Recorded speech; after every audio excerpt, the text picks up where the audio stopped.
ગુજરાત સરકારે ગઈકાલે જ્યારે લોકોની જાનહાનિ થઈ ત્યારે સરકારની કુંભકર્ણની નિંદ્રામાંથી સરકાર જાગી છે।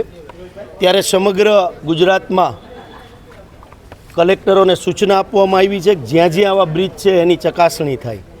પણ જો પહેલેથી જ આવી રીતે મોનિટરિંગ થતું હોય તો ક્યાંય આવી દુર્ઘટના ન બને। ભૂતકાળની અંદર સમગ્ર ગુજરાતમાં રાજકોટ ટીઆરપી ગેમ ઝોન હોય, અરણીકાંડ હોય, મોરબીની પુલ દુર્ઘટના હોય વગેરે આમ જનતાએ ઘણા જીવ ગુમાવ્યા છે।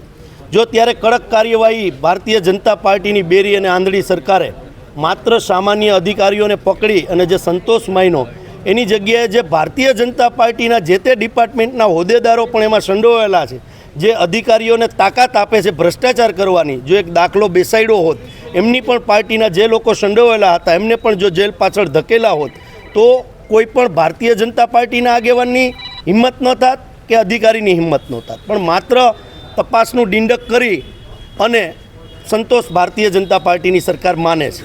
અત્યારે અમે રાજકોટ શહેર કોંગ્રેસ પરિવાર દ્વારા રાજકોટની જનતાને સાથે રાખી અને જનતાની વેદનાને વાચા આપવા માટે હું આપને એક જ બ્રિજની વાત કરીશ કે રાજકોટનો કેસરી હિન્દ પુલ જે છે એ 1879ની અંદર 1879ની અંદર રાજાશાહી વખતે એ પુલનું નિર્માણ થયું હતું। માત્ર 10 મીટરનો રોડ હતો। 65ની જ્યારે વોર થઈ, યુદ્ધ થયું ત્યારે જામનગરથી આપણી ટેન્કો આ જ કેસરી હિન્દ પુલથી થઈને કચ્છ ગઈ હતી। એ રીતે રાજકોટ અને જામનગરને જોડતો આ કેસરી હિન્દ પુલ હતો। 1991ના રાજકોટ મહાનગરપાલિકાના મ્યુનિસિપલ કમિશનર જે તે સમયે જે હતા એમના દ્વારા એમની વિઝિટ કરવામાં આવી અને 10 મીટરવાળો 14 મીટર વધારવા માટેની દરખાસ્ત મૂકવામાં આવી મહાનગરપાલિકા દ્વારા અને એને પોળો કરવા માટે 10માંથી 24 મીટર કર્યો। 24 મીટર જે કંપનીએ કર્યો હતો એમને 10 મીટર જે જૂનો પુલ હતો રાજાશાહી વખતનો એમની ગેરંટી 91માં એમને 25 વર્ષની આપી હતી। એ કોર્પોરેશનમાં હું જે આપને વાત કરી રહ્યો છું એક મહાનગરપાલિકા પાસે એ વસ્તુ છે કે 91ની અંદર જ્યારે રિપેર કર્યો અને એના જે આર્ચ ખુલી ગયા હતા એ આર્ચને ફરીથી રિપેર કરી અને નવો પુલ કરવામાં આવ્યો।